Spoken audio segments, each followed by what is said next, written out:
السلام عليكم ورحمة الله. إن الحمد لله نحمده ونستعينه ونستغفره ونؤمن به ونتوكل عليه ونعوذ بالله من شرور أنفسنا ومن سيئات أعمالنا. من يهده الله فلا مضل له ومن يضلل فلا هادي له، وأشهد أن لا إله إلا الله، وأشهد أن سيدنا وحبيبنا ومولانا محمدا عبده ورسوله صلى الله عليه وعلى آله وأصحابه أجمعين. أما بعد، أعوذ بالله من الشيطان الرجيم. بسم الله الرحمن الرحيم.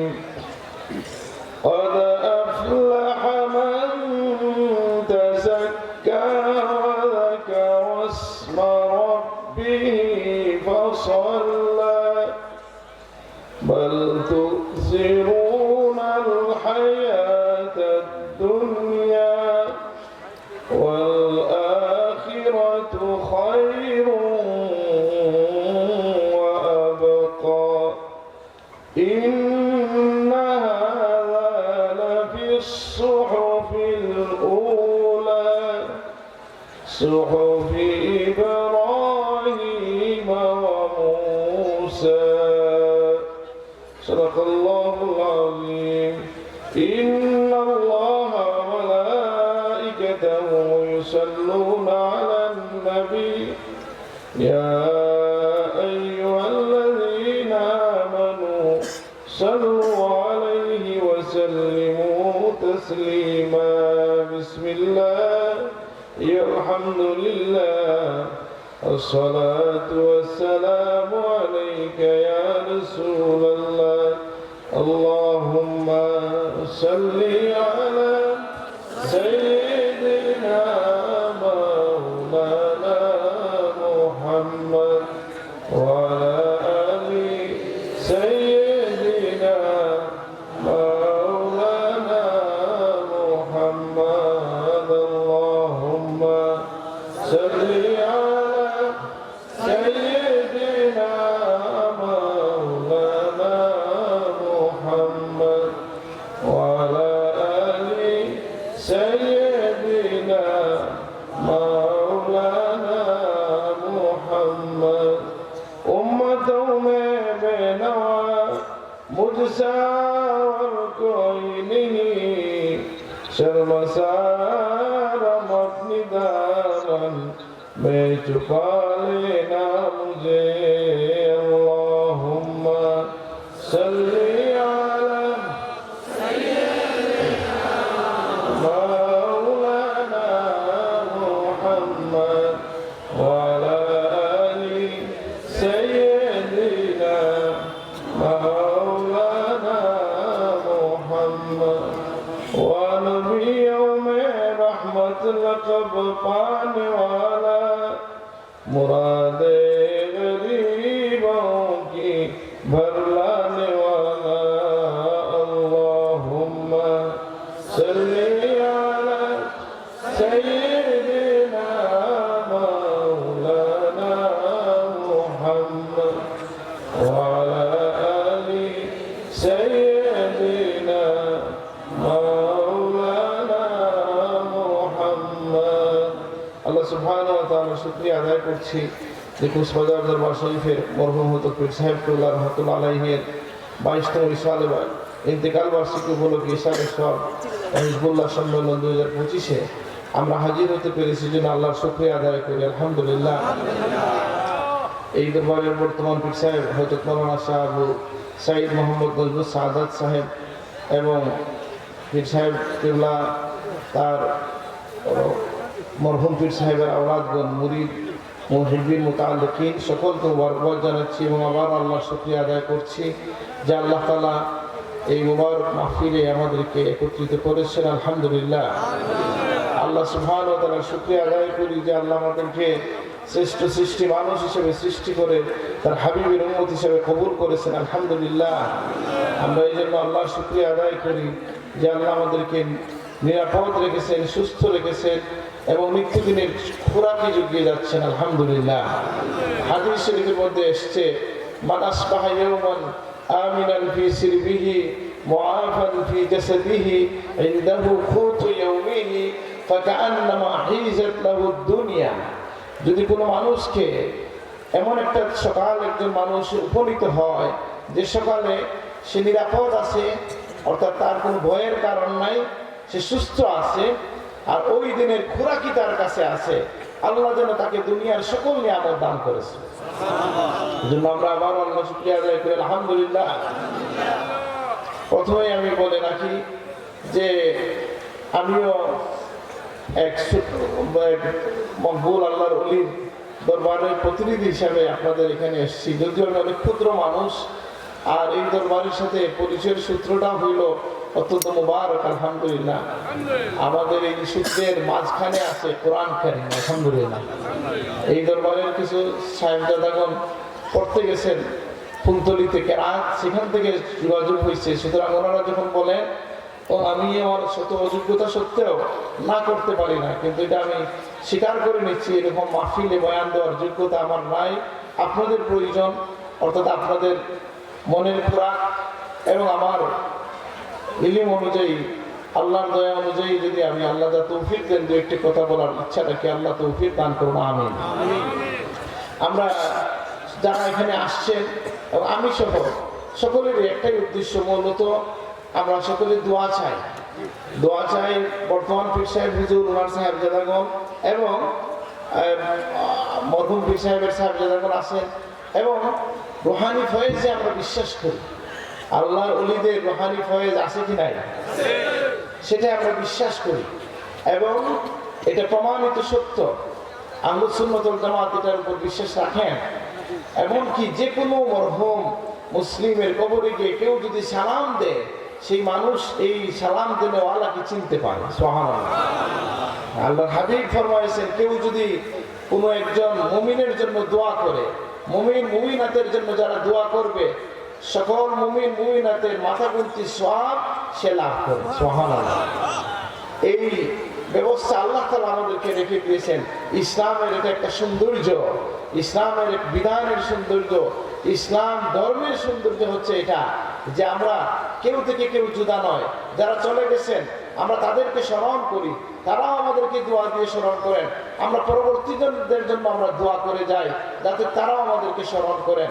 এই জন্য মুমিনদের একটা বৈশিষ্ট্য কোরআন কারীমে আসছে কি, আমরা দোয়া করবো, আল্লাযীনা জাউ মিন বাদিহিম ইয়াকুলুনা রাব্বানা ইগফির লানা ওয়া লিইখওয়ানিনা আল্লাযীনা সাবাকুনা বিল ঈমান ওয়া লা তাজআল ফী কুলুবিনা গিল্লান লিল্লাযীনা আমানু রাব্বানা ইন্নাকা রাউফুর রহিম। আল্লাহ বলেন যে যারা পরবর্তীতে আসবে তারা বলবে, রব্বানা ইগফির লানা ওয়া লিইখওয়ানিনা আল্লাযীনা সাবাকুনা বিল ঈমান, যে আল্লাহ আমাদেরকে ক্ষমা করে দেন, আমাদের আগে যারা ঈমানের সাথে চলে গেছেন আপনি তাদেরকে ক্ষমা করে দেন, তাদের বিষয়ে আমাদের হৃদয়ে যেন কোনো পঙ্কিলতা স্থান করে না নেয়।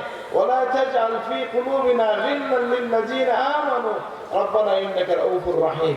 একটু আগে এই পরিবারের এক সদস্য যিনি বক্তব্য দিলেন প্রিন্সিপাল সাহেব, তিনি এই কথাটা বলছেন যে আমাদের এখনকার ইউটিউব ফেসবুকের যুগে আপনি দেখবেন যে আমাদের অনেক মানুষের মনে এই সমস্ত প্রশ্ন জাগছে যে আমাদের আগের বুজুর্গরা যা কিছু আমাদের শিখে গেছিলেন তারা ঠিক ছিলেন কিনা, এইরকম প্রশ্ন জাগানোর চেষ্টা হচ্ছে কি হচ্ছে না, হচ্ছে কিনা বলেন? সেই চেষ্টা যারা করে, এই কোরআনের আয়াত বলছে যেটা তারা আল্লাহদ্রোহী কাজ করছে। কারণ আগের যুগের মুসলিম যারা গেছে, যদি কেউ বিভ্রান্ত হয় সেটা তো স্পষ্ট, কিন্তু সাধারণ আহলুস সুন্নাত ওয়াল জামাতের অনুসারী আলেম যারা, তাদের ব্যাপারে যদি কেউ প্রশ্ন তুলে তাহলে সে আল্লাহর কথার খেলাফ করলো। আল্লাহ বলছেন আগের যুগের মুমিন যারা গেছেন তাদের ব্যাপারে আমাদের হৃদয়ে যেন কোনো পঙ্কিলতা না আসে, তারা দ্বীনকে বহন করে এই পর্যন্ত না নিয়ে আসলে আমরা পাইতাম না। সুতরাং যদি কেউ বলে যে বাপ দাদার দিকে তাকানো যাবে না, এই কথা ঠিক কখন? যদি বাপ দাদা আমাদের অমুসলিম হন, তাহলে এই কথা ঠিক। বুঝলেন নাই? আর যদি আমার পিতৃপুরুষ ইমানদার হন, তাহলে সেই পিতৃপুরুষের দোহাই দেওয়া নবীদের সুন্নাত। সুবহানাল্লাহ। ইদ হাদারা ইয়াকুব আল মাউত ইদ ক্বালা লিবানিহি, ইয়াকুব আলাইহিস সালামের মৃত্যু যখন আসলো, তখন তিনি তার সন্তানদেরকে ডেকে বললেন, তোমরা আমার পরে কার ইবাদত করবে? তারা বলছেন, না'বুদু ইলাহাকা। আপনাকে যদি কেউ জিজ্ঞেস করেন কার ইবাদত করবা, আমরা সবাই তো বলবো আল্লাহর ইবাদত। কিন্তু নবীগণ কি বলছেন জানেন? সেই নবীর সন্তানরা কি বলছেন? না'বুদু ইলাহাকা ওয়া ইলাহা আবাইকা ইব্রাহিম ওয়া ইসমাঈল ওয়া ইসহাক। আপনার পিতা ইব্রাহিম, ইসমাইল, ইসহাক, তাদের যে রব আছেন এক আল্লাহ, তার ইবাদত করবো। সুবহানাল্লাহ। এটা বোঝা গেল আমরা যে সিলসিলা বলি, সনদ বলি, আল্লাহ পাওয়ারও সনদ আছে, আছে কি নাই? এই যে আপনারা, আমি ইতিহাসটা খুব বেশি শোনার সুযোগ হয় নাই, যতটুকু জেনেছি যে সরসিনার মরহুমে সানি বা আউয়ালের নির্দেশে এখানকার বিষয় হুজুর এখানে দিনের প্রচারের জন্য চলে আসছেন দেশ দেশ থেকে, তাই না? বিষয়টা এই আল্লাহর ওলিরা এসে আমাদেরকে কি খবর দিয়েছেন? এক আল্লাহর খবর দিয়েছেন, রাসূলুল্লাহর সুন্নতের খবর দিয়েছেন, সাহাবায়ে কেরামের আজমতের তালিম দিয়েছেন, দ্বীনের হক্কানি তালিম আমাদেরকে দান করেছেন। সুতরাং সেই আল্লাহর ওলিদের প্রতি আমাদের মন ভালো থাকবে, আমরা আজীবন তাদের জন্য দোয়া করে যাওয়া আমাদের দায়িত্ব, তাই তো? কিন্তু আপনি দেখেন আজকে আল্লাহর ওলিদের ব্যাপারেও অনেকে ভালো মন্দ বলার চেষ্টা করে, অথচ এই আল্লাহর ওলিরা যদি এই সমাজে না আসতেন, যদি শাহজালাল রহমতুল্লাহ সিলেটে না আসতেন, শাহ মাখদুম রহমতুল্লাহ না আসতেন, হযরত শরফুদ্দীন চিশতি না আসতেন, শাহ আলী বাগদাদি না আসতেন, তাহলে এই বিস্ময়কর একটা ব্যাপার। আমি আরেক জায়গায় বলছি, এরকমই দরবারের প্রোগ্রাম ছিল, আপনারা জানেন কিনা, সারা পাশ্চাত্যের গবেষকরা এটা নিয়ে খুব চিন্তিত, এটা নিয়ে খুব বিস্মিত যে এই ভূখণ্ডে এত মানুষ কিভাবে মুসলমান হইল। তারা কি বলছে জানেন? একজন আছে রিচার্ড ইটন, সে এখনো বেঁচে আছে, 93 না 95 বছর বয়স। সে বলছে এই পীর সাহেবরা আইসা মানুষকে অনেক জাগতিক সুবিধা দিছে, এই জন্য মুসলমান হয়েছে।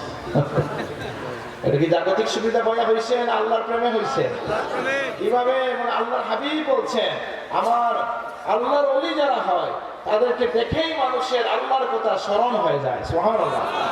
ইদা রুউ যুকিরাল্লাহ, তাদেরকে দেখলেই আল্লাহর কথা স্মরণ হয়। সুবহানাল্লাহ। আল্লাহ এরকম মানুষ আমাদের মধ্যে তৈরি করে দেন, আমিন। আপনি দেখেন শাহজালাল রহমতুল্লাহ আলাইহি, মঈনুদ্দিন চিশতি রহমতুল্লাহ আলাইহি যখন এই ভূখণ্ডে আসছেন, তাদের ভাষা কি বাংলা ছিল? তারা তো অন্য ভাষার লোক। তারা কি এমন বলছেন যেটা শুনে মানুষ মুসলমান হয়েছে? বলে বেশি বলা লাগে নাই, তাদের দেখেই মানুষ ইসলাম কবুল করেছে। আলহামদুলিল্লাহ। আমি যে বলছিলাম সনদ সিলসিলা, এই যে আপনারা আপনাদের সনদের কথা বলেন, আমরা আমাদের সনদের কথা বলি। আমি আমার দাদার হাতে বায়াত হয়েছি। আমার দাদা সাহেবের পীর হচ্ছেন বদরপুরি রহমতুল্লাহ আলাইহি, তার পীর হচ্ছেন হাফিজ আহমদ জনপুরি রহমতুল্লাহ আলাইহি, তার পীর হচ্ছেন কারামত আলী জনপুরি রহমতুল্লাহ আলাইহি, তার পীর হচ্ছেন হযরত সৈয়দ আহমদ শহীদ বেল্লভী রহমতুল্লাহ আলাইহি, তার পীর হচ্ছেন হযরত আব্দুল আজিজ মুহাদ্দিস দেহলভী রহমতুল্লাহ আলাইহি, তার পীর হচ্ছেন শাহ ওলিউল্লাহ মুহাদ্দিস দেহলভী রহমতুল্লাহ আলাইহি, তার পীর হচ্ছেন শাহ আব্দুর রহিম মুহাদ্দিস দেহলভী রহমতুল্লাহ আলাইহি। এইভাবে একজন থেকে একজনের হাতে রেখে রেখে আমাদের এই সিলসিলা, এই রশ্মি, সুরানি রশ্মি রাসূলুল্লাহর কদম পর্যন্ত পৌঁছে গেছে।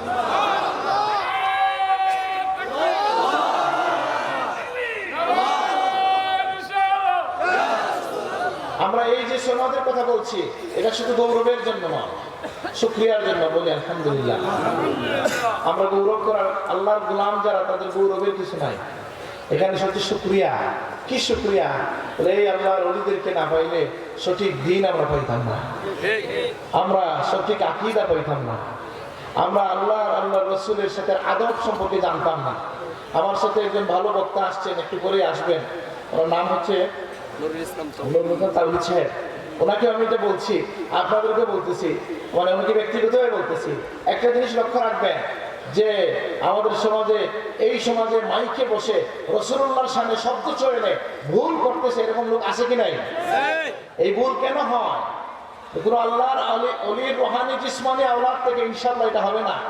ওইটা হচ্ছে ফয়েজ, কি ফয়েজ, আদবের ফয়েজ আছে আমাদের মধ্যে, আলহামদুলিল্লাহ। আর আমাদের আউলিয়া কেরাম সেই আদব আমাদেরকে শিখিয়েছেন। আর এই আদব আমরা অলি থেকে অলি হইয়া হইয়া রাসূলুল্লাহ থেকে শিখছি। রাসূলুল্লাহ বলেন, আমি আদব শিখছি আমার আল্লাহর কাছ থেকে। সুবহানাল্লাহ। আদবানি রব্বি ওয়া আহসানা তা'দীবি, আমার রব আমাকে আদব শিখাইছেন, এই জন্য আমার আদব এত সুন্দর। সুবহানাল্লাহ। তাইলে এই যে সনদের কথা কেন বলবো আমরা? সনদ হচ্ছে ইমাম বুখারীর উস্তাদ ইবনে মুবারক রাহমাতুল্লাহ আলাইহি ফরমায়েছেন, আল ইসনাদ মিনাদ দ্বীন, লাউলা আল ইসনাদ লাকালা মান শাআ মা শাআ। এই সনদ হচ্ছে দ্বীনের অংশ। যদি সনদ না থাকতো, যার যা ইচ্ছা তাই বলতো। আজকে এখানে আমাদের এই প্রিন্সিপাল সাহেব ইশারা করলেন যে যার যা ইচ্ছা ইউটিউব ফেসবুকে বলতেছি কিনা, বলেন বলতেছি কিনা?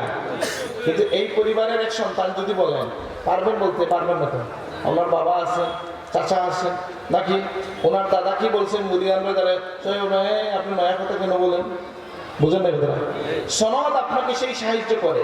আর আল্লাহর হাবিব ফরমায়েছেন, এই সনদের আরেকটা উদ্দেশ্য হইল, এই হাতে হাত রাখার একটা উদ্দেশ্য কি? আমাদের একটা তালিম জলসা ছিল শ্রীমঙ্গলে, সেখানে আমি এটা বলছি, আপনাদেরকে আমি এটা বলতেছি যে তালিম জলসার মধ্যে আমি এটা বলছি যে এই সনদের একটা উদ্দেশ্য হচ্ছে এই যে প্রিয় নবী সাল্লাল্লাহু আলাইহি ওয়াসাল্লাম ফরমায়েছেন, সকল সম্পর্ক কিয়ামতের ময়দানে কাটা হয়ে যাবে। আল্লাহ বলেন, ইয়াউমা ইয়াফিরুল মারউ মিন আখিহি ওয়া উম্মিহি ওয়া আবিহি ওয়া সাহিবাতিহি ওয়া বানিহি।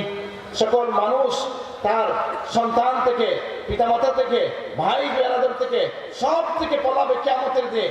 রাসূলুল্লাহ ফরমান, কেবলমাত্র একজনের সম্পর্ক কাটা হবে না, বিচ্ছিন্ন হবে না, সেটা হচ্ছে আমার সাথে যদি কারো কোনো সম্পর্ক থাকে সেটা বিচ্ছিন্ন হবে না। আর আপনি কেন এই কথাটা বললাম? আমি বলি, এই কথাটা তো হাদিস থেকে বললাম নাকি? তাইলে বলেন, আপনি যে হাত রাখছেন কিভাবে করেন আপনারা? আমাদের এখানে কাপড় দিয়ে করে আর কি, কাপড় দিয়ে উদ্দেশ্যটা কি ভাই? কাপড় দিয়ে উদ্দেশ্য হইল, মূল উদ্দেশ্যটা হাতে হাত রাখা। বলেন মূল উদ্দেশ্য কি? কিন্তু এত মানুষের হাতে কি হাত রাখা যাবে? এই জন্য কাপড় দেওয়া হয়, যেন এই একজন আরেকজনকে ধরে। আমরা মূলত পীর সাহেব হুজুরের হাতেই হাত রাখছি। তিনি হাত রাখছেন তার পীর সাহেবের উপর, তিনি তার পীর সাহেবের হাতের উপর। এইভাবে আল্লাহর ওলিদের হাতে হাত হইয়া এই হাত রাসূলুল্লাহর হাত পর্যন্ত পৌঁছে গেছে। তাহলে এই হাতে হাত রাখা কিয়ামতের দিন কাজে আসবে কিনা? ইনশাআল্লাহ কাজে আসবে। আল্লাহ তুমি আমাদেরকে কবুল করুন। আমি মনে করি, আমি বেশি সময় কথা বলবো না, আমি খুবই আপ্লুত। এই পরিবার থেকে আমাকে যে সম্মান দেওয়া হয়, আমি এটার যোগ্য না, আমি খুব লজ্জিত। কিন্তু আমি যে বলছি না যে আপনাদের সাথে এই সিলসিলার সাথে আমাদের পরিচয়ের যোগসূত্র হচ্ছে শুদ্ধ কোরআন, আল্লাহর কালামের মাধ্যমে পরিচিত হয়েছি আমরা, যে কালামের উপরক্ষণ আমার দাদা সাহেব হযরত সাইফুল্লাহ ফুলতুরি রহমাতুল্লাহ আলাইহি যখন কেরাত পড়ে আসছেন, কোথা থেকে? মক্কা শরীফ থেকে। দীর্ঘদিন পরে দুইটা হজের মৌসুমে উস্তাদের কাছে কোরআন কারীম পড়ে শুদ্ধ করে যখন আসছেন, এসে উনি হাদিসের ক্লাসে বসা ছিলেন। তৎকালীন সময়ের একজন বড় বুজুর্গ, আমি কি ঘটনাটা বলবো? তৎকালীন সময়ের একজন বড় বুজুর্গ, যিনি ছিলেন নূর আলী রহমতুল্লাহ আলী তার নাম, যিনি আমার দাদা সাহেবের বয়সেও বড়, তিনি ওনার হাদিসের ক্লাসে এসে বসছেন। বলছেন ক্লাসের পরে, দার্সের পরে, সাহেব কেন আসছেন? একটা কাজে আসছি। কি কাজ? যে আপনি আমাদেরকে সপ্তাহে একটা সময় দেন কোরআন কারীম পড়ানোর জন্য। আমার দাদা সাহেব জোরহাট করে বলছেন যে আমি নতুন শিক্ষক হয়েছি ইসের দারুল হাদিসের, অনেক রাত পর্যন্ত পড়তে হয়, আমার হাতে সময় নাই, আমাকে মাফ করবেন। তিনি চলে গেলেন। একটু জজবাওয়ালা ওলি আল্লাহ ছিলেন, বদলে বদল করি রহমতুল্লাহ আলাইহি। আমার দাদার পীর সাহেব বলতেন, তোমরা নূর আলীর সাথে দেখা করতে হুজুর সাথে দেখা করবা, কারণ তার আকসার রাসূলুল্লাহর সাথে দেখা হয়।